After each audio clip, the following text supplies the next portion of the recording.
right now I'm speaking as if I'm talking about a movie. Like you watch these things happen on TV, right?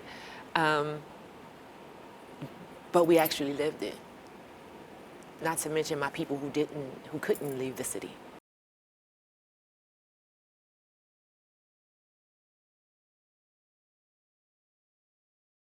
And what's one of the first things you told me you were? I am a preacher's daughter, a proud preacher's daughter, honey. Oh yeah, everyone knows this. Everywhere I go, there is a sermon to be given. Yeah. And you are proudly from where? I am from a city that is special to the USA and to America. I'm from a city where we carry the roots and the rituals and the preservation of what Mother Africa is in America. And that's New Orleans, right? The birthplace of jazz. I'm a very proud New Orleanian, even this being the 20th anniversary of Katrina, and I haven't been living home since 2005. I brought home with me, so wherever I go, New Orleans lives, it breathes, it worships, it does all the things. So yeah, I'm a 504 girl to the heart. I am. For those of us who are not from there, how do we say it? Is it New Orleans? Is it Nolans? What is it? I laugh every time I hear people say NOLA. First of all, the old New Orleans people, we do not say NOLA. It's New Orleans. It's just New Orleans. Not New Orleans, it's New Orleans, right? We have a little, when we speak, we kind of linger in the vowels and consonants a little bit. So it's New Orleans, yeah. And what do you do here at SMU? I am a proud dance faculty member here at Southern Methodist University, a professor of dance practice, and this is my third year. Yeah. Can you believe it's been 20 years? Yes and no. Can I believe? Yes, it's a yes and no. I have a son, and this will help answer that question. Today is my son's birthday, Nigel. Nigel was born 8 days before we evacuated. And so, can I believe? Every time I see him, he is the reminder, both, it's almost like triumph and tragedy together.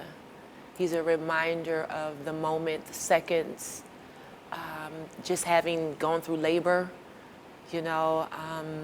transitioning into another sector of our lives that we had no clue what the end result was going to be. Yeah.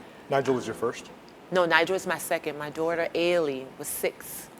She's 25 now. Okay.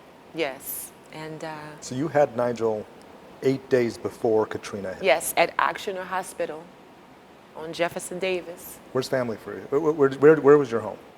My home, at the time, I was staying in Gentilly, which is by Dillard University. That's where I was living there, and yeah. Speak to what everybody was saying before Hurricane Katrina came. I'm sorry?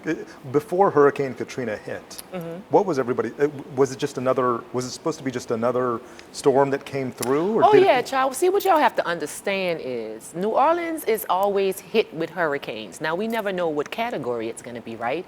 So normally when they say it's a hurricane coming, okay, we have the day off. They'll give us a day off. And we're like, okay, I'm going to stay home, catch up on my stories. I'm going to clean up. I'm going to read, whatever. So we saw it as, just probably some time off, right? Because the weather was going to be bad. But we never knew that the weather was going to turn. Mother Nature has her own mind, right?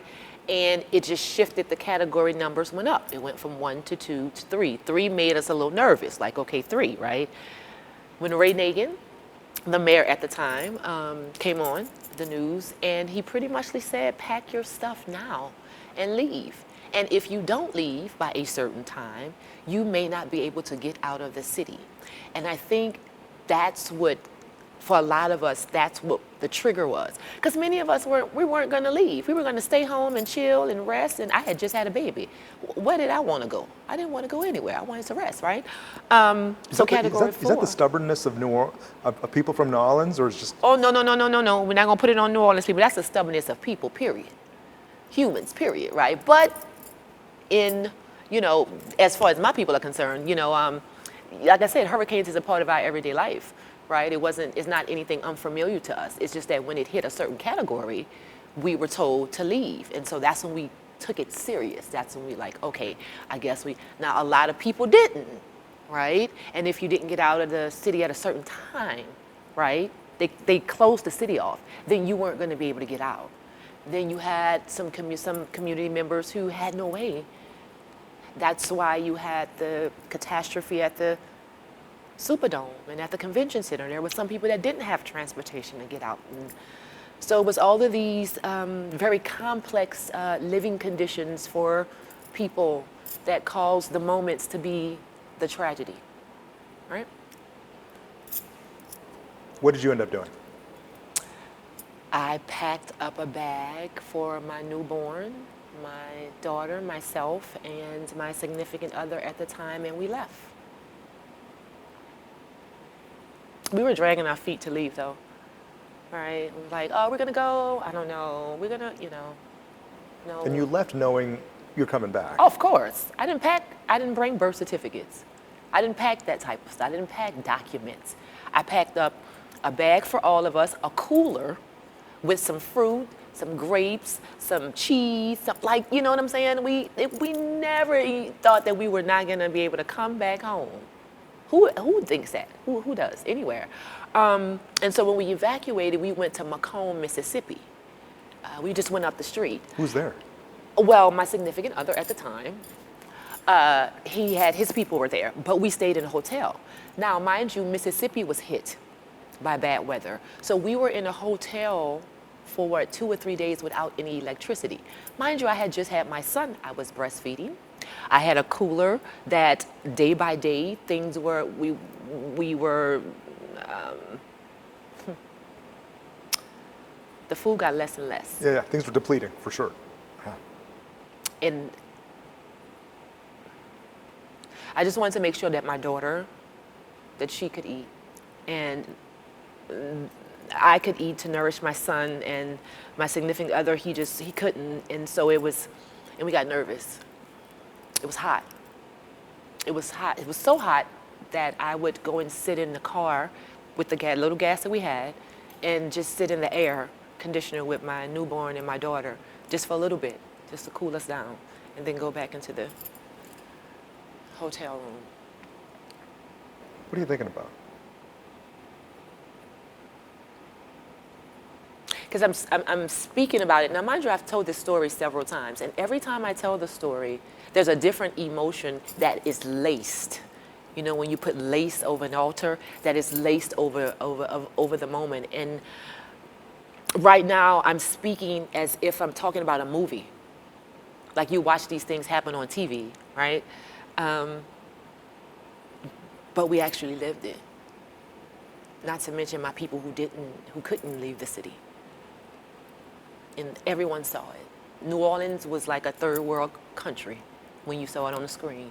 People couldn't believe that there were people stranded in despair like this in America.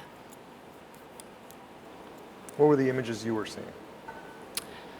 Well, and what were you feeling? First of all, we didn't have electricity, so we had no idea for days what was going on in front of the convention center on the Superdome. Until when we evacuated to Macomb, we then came to Dallas, right?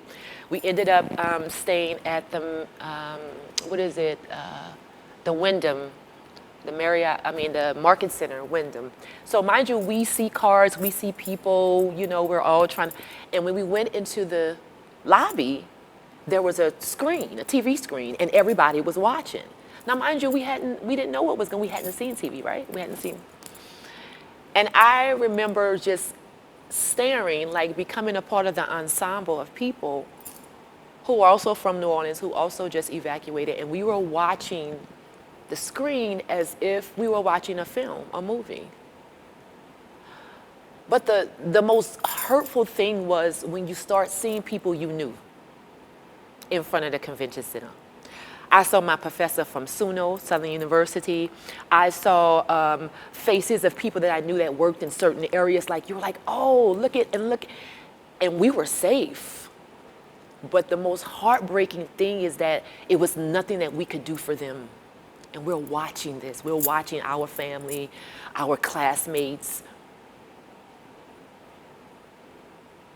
at a place where it was despair, where humans were trying to just live, trying to get water. Like, it was a whole bunch of things going on in the city. The looting, people, were looting and everything. But I'm gonna tell you like this. If I have children and my children are hungry, you can best believe, as a mother, lioness, I'm gonna do whatever I need to do. So I can't say if I was there, I would not have been a part of that cycle of getting whatever I needed for my children. No. But to see it happening in what we know as home, and we had no control to be able to do anything. A lot of us didn't even know, I'm gonna speak for myself. I didn't know where my mother was for almost a week or two, where my cousins, my friends, like we lost contact because it was almost like the 504 numbers to the cell phones. It was all, crossing, right? And so people were getting on the internet, was like, okay, have you seen, where such and such is and where this person is? And it took some weeks for us to find each other, to make sure each other was safe. Now, what if you didn't hear back from someone? Imagine how that felt. By the grace of God, I was able to finally connect with my close relatives and friends to make sure we were fine. You left New Orleans the day before? The day before the levees broke, yeah. The day before the levees broke. Okay. And you got to Dallas how many days? How long were you in Mississippi? We were there maybe 2-3 days. And then you came to Dallas? And then we came to Dallas. Why Dallas? Because my significant other at the time had been working here, and he moved back to New Orleans because I was having a baby, and so we just came here. Like, Dallas, I'm gonna be real, like, it wasn't a place I had ever thought about living ever in my life. As a dancer, I was like, Dallas, where is that? Is that with the Blue Star? I had never been here before, so it was a whole new world. Emotionally, where were you? When? You're seeing all this manifest over the TV screen. Numb. Spirit was completely numb. I didn't know what to feel but pain. I couldn't even put words with my feelings. But at the same time, as my heart and my mind and my soul was, I'm gonna use the word feeling dysfunctional, there was still an area of gratitude that I had and thankfulness that my children and I were able to get out. Because I don't know, after having a newborn, I don't know if I could have survived. I would have, because I'm a soldier. But just thinking about surviving, being out there with my children, like other mothers were, who didn't have diapers and formula, and so there was a sense of despair and numbness. At the same time, there was gratitude and gratefulness. What was your lowest moment in all of that? I can't say that there was one moment that was the lowest. It was all. It was all one moment. I didn't compartmentalize anything, right? Everything was just whatever it was in that moment, standing right in front of me. Was there anger?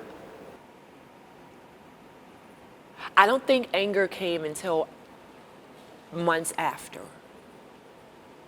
I don't think I was angry. This happened in August, September, October, November. Maybe toward the end of the year, maybe I can say anger probably started to fester in my spirit. At whom?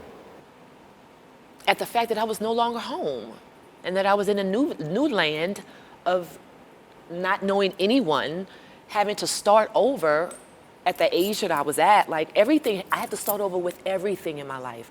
I had to start over with just humans, just meeting new people and being an artist. I had to come to a place where I had to, kind of showcase. You have to show who you are to people, right? You have to, promote yourself, and you have to. So that made me angry because I was at a certain place in my life prior to, and I came to a place where no one really knew me. So as an artist, what does that mean? Eventually I have to get back out and start working. So, just knowing where things are, knowing where the grocery store is, knowing, it was a completely new life, everything. And that made me angry because I got tired. I was like, look, no, but this is the thing though, like we think that we have so much control of our lives, right? We have plans for ourselves, we have 5-year plan and a 10-year plan. As much as before Katrina hit, there were dreams that I had and things that I wanted to do, I realized that the triumph from the tragedy was very intentional, right? And my spiritual practice is rooted, like nothing could shake that. And what I know about the Most High is that the plan that is orchestrated and choreographed, right, by the Most High has very little to do with what I want to do. So things being taken, everything being taken, being relocated to a new land, that was intentional because I don't think I would be here as a black woman at Southern Methodist University. Right? I wouldn't have gone to graduate school. I would not have done so many things that I've been blessed to have done thus far in my life, not just my career, if the tragedy hadn't happened. You choreograph? I am a choreographer. This is your art? This is my life. How much is Hurricane Katrina a part of what you choreograph? Oh, child, if you ask somebody about my work, they will always tell you, honey, she is definitely a New Orleans girl because everything she does is something there about New Orleans. And because culture is very important to me, and I think it was when I left home. See, you have to leave home. This is the crazy thing. You have to leave home sometime to realize how important your home is and how valuable your home is and the history of it. Even though before I left, I always, gave reverence to my city. I understand Congo Square and the bricks in the ground and the roots. But when I left home and I went to graduate school, I attended Hollins University and the American Dance Festival at Duke University MFA program. And when I was trying to figure out what I wanted my thesis to be focused on, you had the modern dancers saying this, and you had the ballet dancers, and I was like, hold on, is anybody gonna do anything about culture? Is anybody gonna present anything about people and humanity in real life? I was like, you know what? I will. And my home is one of the best representations on American soil to be spoken about, to be sung about, to be danced about, to share with the world. And so all of my work as a choreographer, and anyone who knows me will say that her work is embedded, her practice is embedded by her phenomenological lifestyle and experience of being raised in New Orleans, being a preacher's daughter. The black church is very important to me. I was raised on the front pew, baby. I was raised on the pew. So worship is important to me in my choreographic approach because the audience to me is not the audience. The audience is the what do you call it? The people, the congregation. The audience is the congregation, right? I am the minister. My dancers are the deaconess. So I set the work. I give the work to the deaconess, and they spread it, right? I break down the third wall. I don't believe in third walls when it comes to sharing art. I believe in the audience, the congregation, having a responsibility while being present, right? Art is just not about you watching us as a spectacle. I'm no one's spectacle, right? But I am a vessel. Dancers are vessels. Artists are vessels. And so between New Orleans, between the black church, between diasporic studies, right? If you know about New Orleans and being the largest, one of the largest ports that received one of the ports that received the largest number of enslaved Africans came to the Port of Orleans, right? So that history is also a part of my practice because it's important. What does preservation look like, right? Preservation look like where you came from. Preservation looks like who your mama and daddy and granny and grandpa, that's preservation, the stories, the narrative, the experiences. And so my choreographic work involves that in real time. In the number you're about to show us here, what does that, what do you, what will you show? What will you, I know you don't want us to feel something, but, and I know you're not a spectacle, but what are you hoping to show?